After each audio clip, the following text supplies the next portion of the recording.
Okay, and I liked how you said that, if you want to go to, if you have to eat animal products, if it's between terrestrial animals or aquatic, go to the aquatic side. But along that line, how would you rank animal products from best to worst if someone was going to eat them?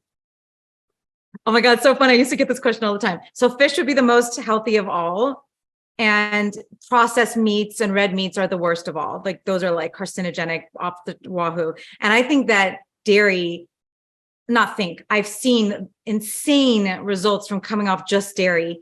And it's so inflammatory. And the research is there's so much research on dairy, despite the most powerful industry out there, right? Dairy industry is so powerful. And that's why we get so much information. I mean, I'm a healthcare practitioner that needs continuing education requirements every year, and I can get free continuing ed all the time. And doctors can get free continuing ed from the dairy industry, and they tell you to eat dairy. So it's pervasive. It is a brilliant industry. They're the best marketers. But I think it's the worst of all. And then red and processed meats. I don't even know what I put worse. All those are really bad. Egg whites might be okay.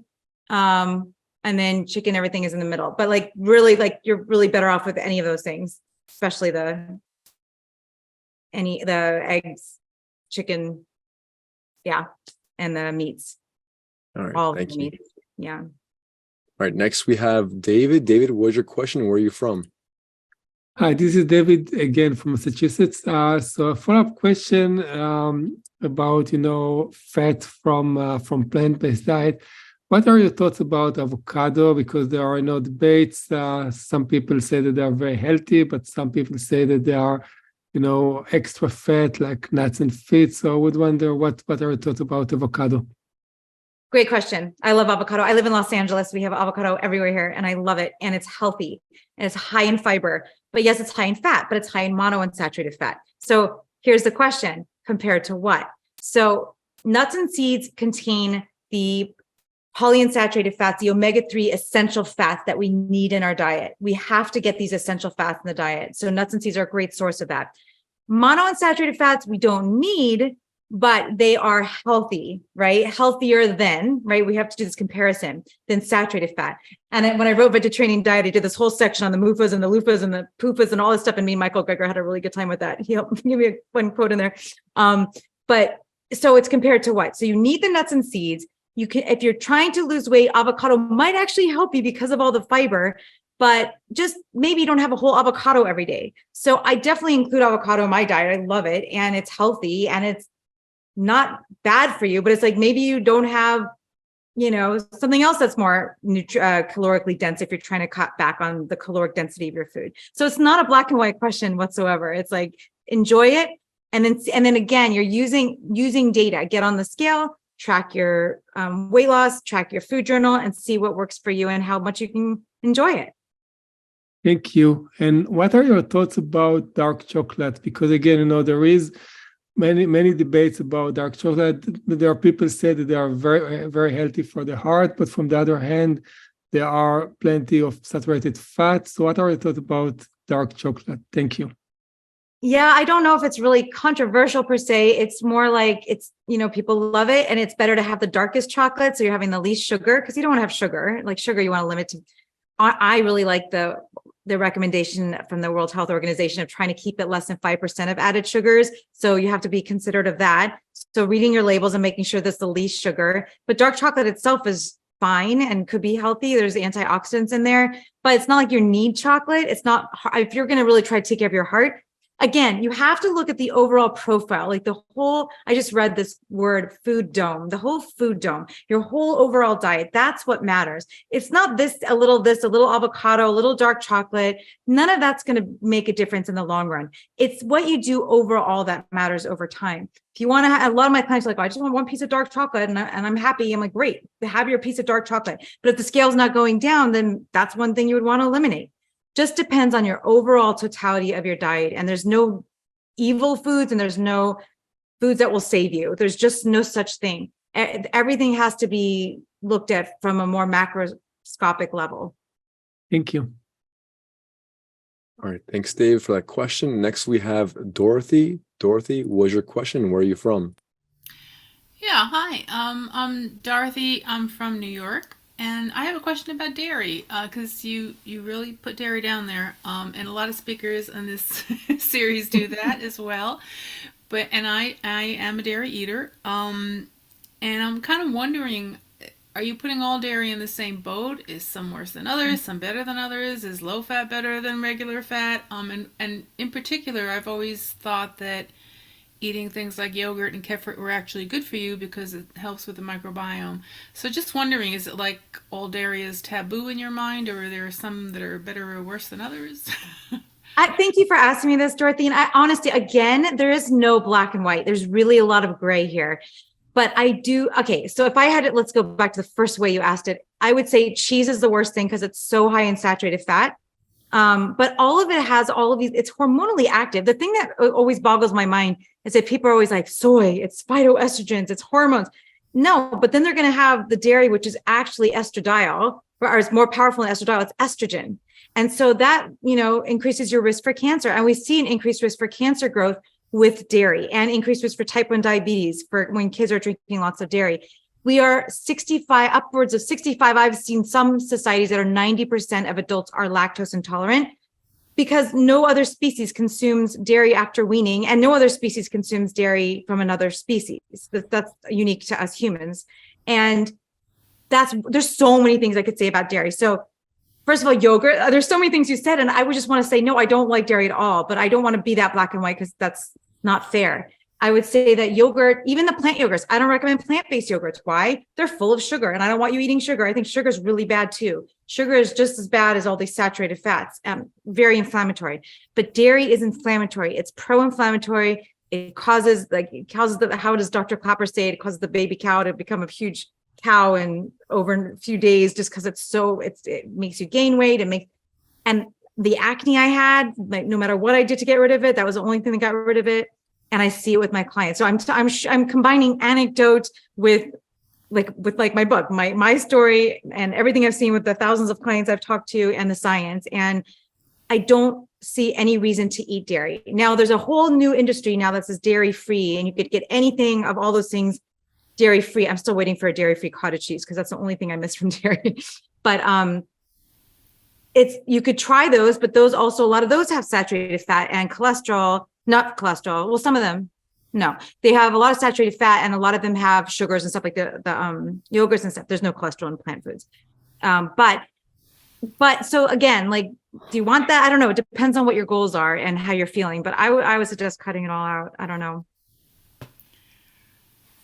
Okay. Thank you. Thanks, Dorothy, for that. Next, no more questions. So I'll give you a question, Juliana. So, I'm an athlete. I like to have my protein here and there, right? But people say, oh, you shouldn't eat tofu because it has, phytoestrogens. Should we eat tofu to get our protein? Right. So that's back to what I'm saying. People are afraid of soy, but they're not afraid of dairy. And dairy is actual hormones, and soy is not. It's a very much weaker hormone, and it's healthy. Soy in the form of edamame or tofu or tempeh has been shown to actually reduce the risk of recurrence of breast cancer in breast cancer survivors. It reduces the risk for prostate cancer. It's heart healthy. It's nutrient dense. It's a wonderful food. And if you even go to the American Cancer Society website, on the website, it says, yeah, they recommend it to reduce your risk for breast and prostate cancer. So I'm a big proponent of including soy in your diet. But again, some people think, oh, I'm cutting out animals, so I need to have a hunk of tofu at every meal to replace the meat that I was having. And that's not true either. Again, we get way too much protein. We worry too much about protein. So if you want to have a healthy protein choices, definitely include tofu and other beans and legumes and lentils and hummus and all those other foods. I think it's a wonderful nutrient dense way to get those amino acids, and they're delicious. What do you eat for lunch and dinner, Juliana, each night? I'm a creature of habit, like most of us. And I always say I've published hundreds of recipes, and I end up eating the same 4 or 5 recipes all the time. And when I have to do a new book, I'm like, oh, I have to go back in the kitchen and make other things. And then I just try to make other derivations of the foods that I love. But I love a huge bowl of everything. So I mix everything into a big bowl. I will always have raw veggies, like a salad. And I always make a nut or seed-based dressing. I've been on this ranch kick for the last I don't know, a few months where I'm just doing like an herby ranch out of cashew. I mix my nuts up and lemon and what else is in there? So it's nuts and nutritional yeast. I put a lot of nutritional yeast on my food. Lemon juice, apple cider vinegar, and coconut aminos, and I blend that up and I pour that over my salad. And I will always have like some cooked veggies, like some asparagus or broccoli or cauliflower roasted or whatever. And then I go to these recipes that I'm in this loop with. These are the 3 recipes I'm always eating some version of, or 4 recipes. The cream of mushroom cauliflower rice. I'm obsessed. It's been like a decade and it's on my website, plantbaseddietitian.com, if you want to get that recipe. It's ugly. It's the ugliest, most unphotogenic recipe you'll ever see, but it tastes like Thanksgiving in a bowl. And it's so healthy. It's got like all the 6 daily threes in there almost. Lots of mushrooms if you like mushrooms. And then I also love the herb Dijon potato salad. I keep eating that in every derivation. I keep making that in a million different ways. It's just a really herbed and lots of potatoes and veggies and an amazing tahini based sauce. And then I do this cheesy hash brown bake. So I do this hash browns with my butternut squash cheesy sauce that I had even won an award. So good. 7 ingredients. So yummy. I think it's on my website too. It's definitely on my social media. And then it's with the hash browns and veggies and it's baked and it's really, really like comfort food. And then salad. I just go back to salad. I do this chipotle salad with the chipotle dressing on a Southwest salad with corn. Like I roast corn and beans together with some spice. I like spice. I like a lot of spice on my food. The spicier, the better. And you mentioned cream of mushroom. Should cooked mushrooms be a huge part of our diet? Oh yeah. Again, like the 6 daily threes and what I've learned from, I interviewed Paul Stamets on my last podcast, and he's done thousands of articles on mushrooms, and he recommends 3 different species a week. I try to eat them every day. Like I just think there's like no calorie, all nutrition, immune enhancing, incredible. Mushrooms are incredible. So that's why I love that recipe, because it's a great way to it's like 40 ounces. In fact, I do these groups and I'm doing a challenge right now. And one of the women in the groups the other day said, she's like, I had to use a magnifying glass. I didn't believe that it was 40 ounces of mushrooms because it's a lot of mushrooms. But yes, they're very good. All right. Next we have Stacy. Stacy, what's your question? Where are you from? Hey, Juliana, it's Stacy Heine from the Urban Pharmacy. I interviewed you on my podcast. I hope you're doing well. And sorry, my voice is totally going out, but I have a question for you. What do you do, or what would you suggest for people who either have an aversion to, a sensitivity, or just don't feel well with legumes, aside from potentially increasing the dosage a super small amount at a time, like a tablespoon at a time or something like that? Like if people don't want to eat legumes for whatever reason, what do you say in terms of how to get enough protein and the essential amino acids that we need? That's such an interesting question, because I know a lot of people have an intolerance to it because they're not used to all that fiber. And that's when I would suggest to stepwise into it, because it's so worth it.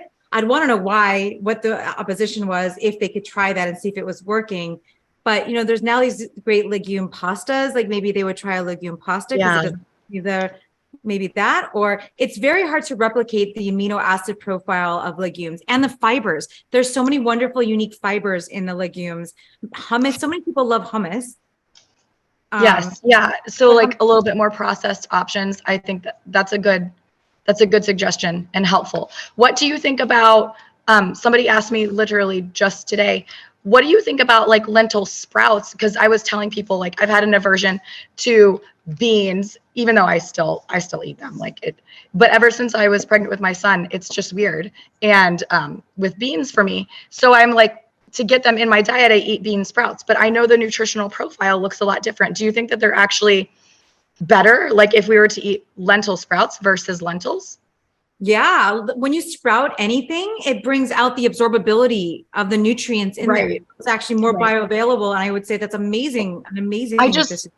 The only setback I had with that is that I know that there's so many studies on like the beneficial different fibers in like intact beans. So I didn't know if the bean sprouts, like I didn't know if, I know that like there's so many more nutrients that are more available, but I just want to make sure that that's a good suggestion.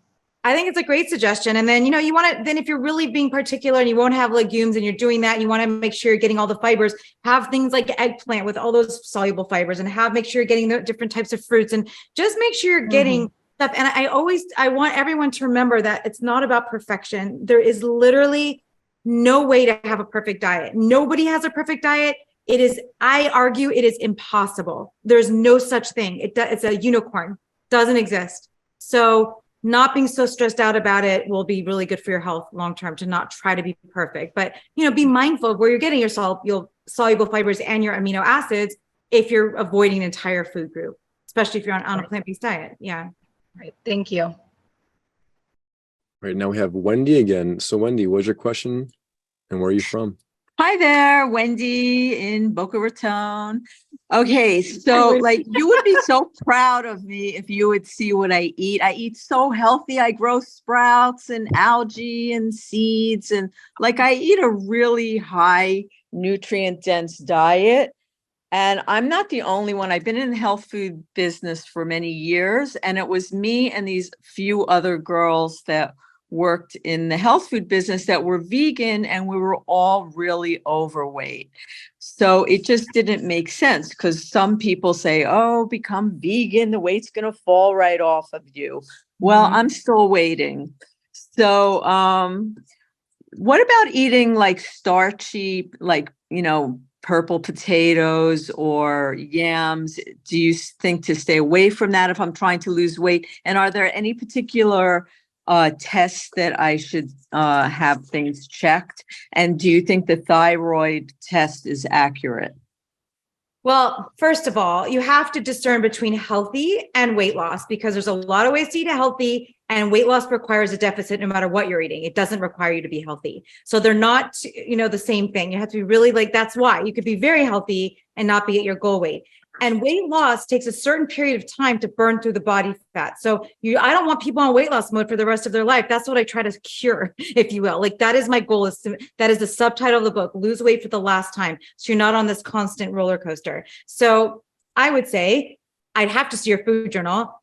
I don't think it's probably not your thyroid, but it's always good to have your labs. I have everyone do their labs every year. I think that's important, just to have baselines and to track things to see if anything pops up.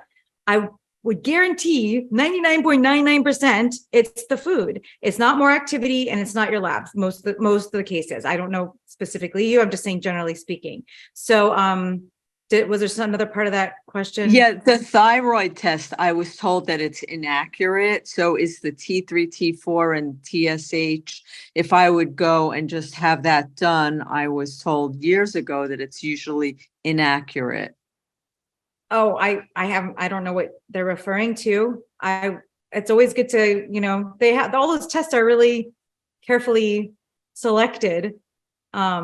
I would just ask your Is there a particular one that that's for your healthcare provider? I would just do whatever I would say, just check my thyroid and see what your healthcare provider likes to analyze. I don't go to healthcare providers. Oh, well, then I can't help you. Yeah. Well, no, I mean, I did have my thyroid test in the past few months, but I was told, by people that are holistic minded that they're inaccurate. Is there any other test besides thyroid that you would suggest to see if a person has a hard time losing weight?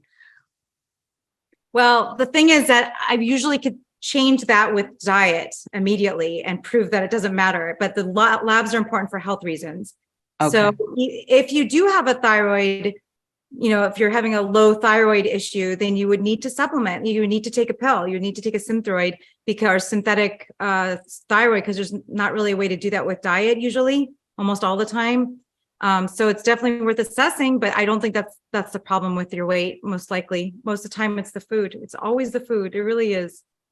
And the synthroid, I didn't really want to take that, because they say once you go on that, you have to stay on it the rest of your life.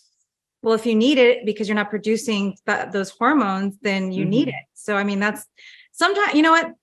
I have a beef with that, pun intended. I think that the pharmaceutical industry is whatever it is, but sometimes there's a role for pharmaceuticals, and sometimes you need medicine, and that's okay. And I don't think there's anything wrong with needing a medication that's going to help you, especially something like that, where there's no way around it. You can't do anything holistic that I know of that's going to keep you, your thyroid functioning if it's not functioning, like make it. So I use dulse and kelp, which is supposed to have the iodine to help. Yeah, but be careful with that, because you only want, so just because something is good doesn't mean more is better. And with iodine, you need, an adult needs 150 micrograms a day. More or less can be dangerous. Be careful with that.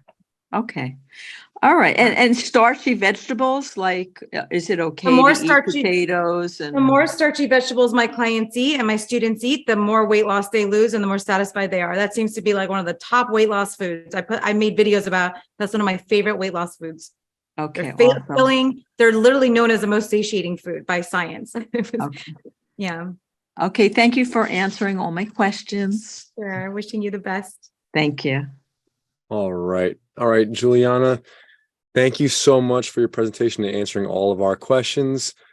I know I'm not the only one who wants to thank you. I know our audience wants to say something too. So let's unmute all the audience to get them to say something to Juliana. Talk.